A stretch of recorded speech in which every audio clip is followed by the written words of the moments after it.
Hello everyone, welcome to our channel. On today's video, we're going to be speaking about something very interesting and something that is very important for every believer. We're speaking on 3 ways to train your spirit to hear the voice of God.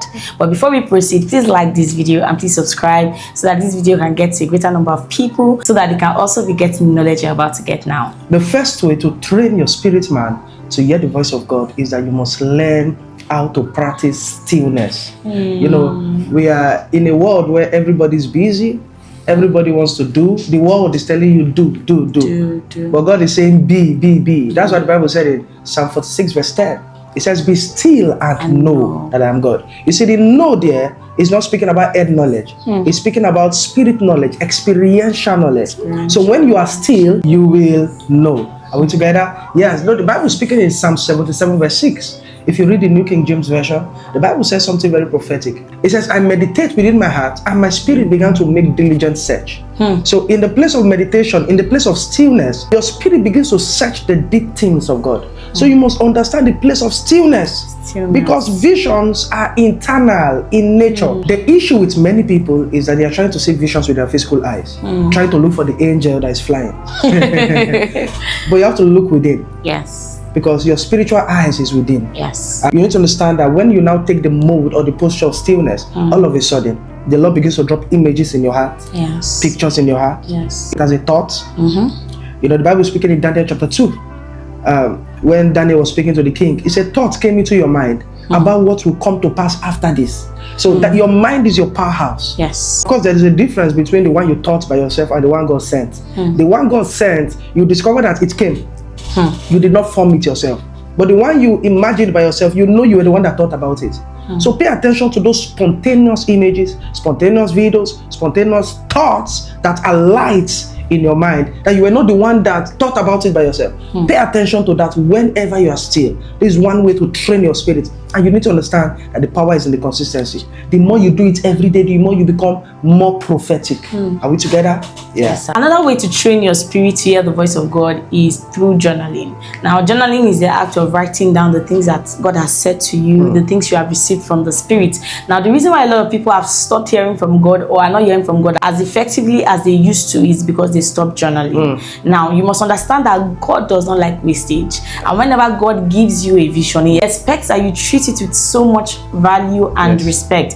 And in treating it with value means that you journal it, making sure that none of which God has spoken is missing. So journaling simply means writing down your visions, writing it down, whatever you have received from God. Just like Daniel in Daniel 7:1, Daniel wrote down his dreams. Although Daniel was a very powerful prophet, it did not stop him from writing down the visions that God had given to him. So one effective way to keep hearing the voice of God is to journal whatever God has said to you. The Bible also says in Habakkuk 2 verse 2, the Bible says, write down the vision and make it plain. So it is very important to write down your visions. Don't allow it go to waste. So sometimes when you wake up in the morning, the visions that you've had in the night, that's not the time to just stand up and just go about your daily activities. Make sure you journal them down. Write down those visions so that you don't forget it. You might notice sometimes that whenever you don't journal down your visions, you will forget them easily. And you keep on saying, why am I not remembering my dreams? It's because you are not writing them down. So take that mental note from today. Start journaling down your visions. Some thoughts that you were not thinking that came from God. You will know that this is not from you because you were not thinking about it. It just dropped in your heart.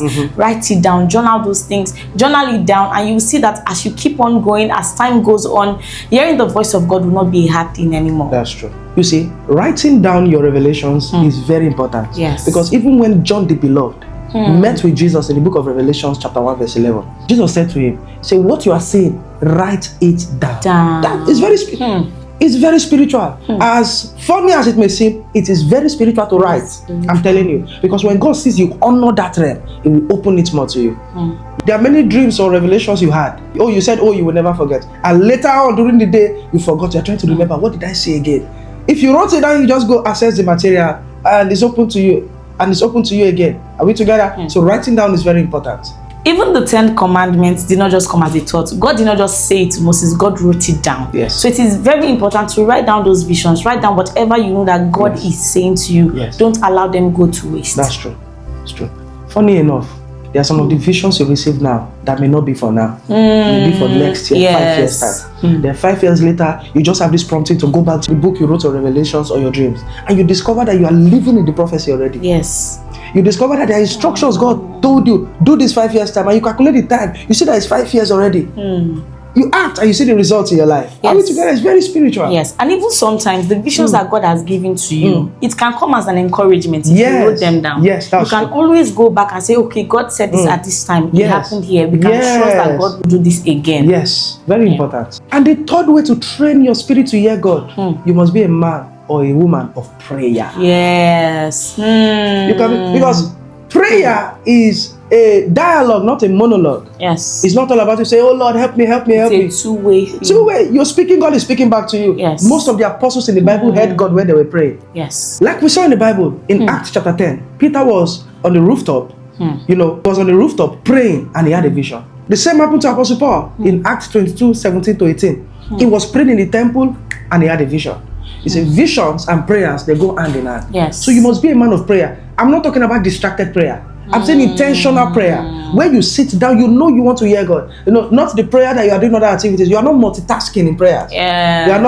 You are not, of course there's a place to pray and do other things, but you must have a time in your life where you are not doing anything, you are just praying. Position yourself You position yourself to hear God through expectation, and you see what God is going to be doing with your life. Are we together? Yes, sir. So when you pray, expect God to speak to you. That's the power. Expect feedback. Expect feedback. If you pray without expecting feedback, you may not hear anything. You just be through with prayer and you come out. But when you pray expecting feedbacks, you will come out with a feedback from God, because God is faithful. Yes. Are we together? Yes, sir. Yeah. That's what the Bible said in Psalm 85 verse 8, the Amplified Version. It said, I will listen with expectancy to what God will say, for he will speak to his people. Yes. So there may be two people praying. One is just praying. The other person is praying with expectation that he's going to get a feedback from God. It is the one with the expectation that will likely break into a revelation from God. Yes. Yeah. Because expectation draws information from the realm of the spirit. Yes. So begin to practice all of these things, and you will see how hearing the voice of God will not become a hard thing anymore. Yes, right. Please leave a comment if this video has been of any help to you. Do not forget to like this video. Also, do not forget to subscribe. Do not also forget to hit the notification bell to be notified every time a new video is posted. We will see you in the next video. Bye.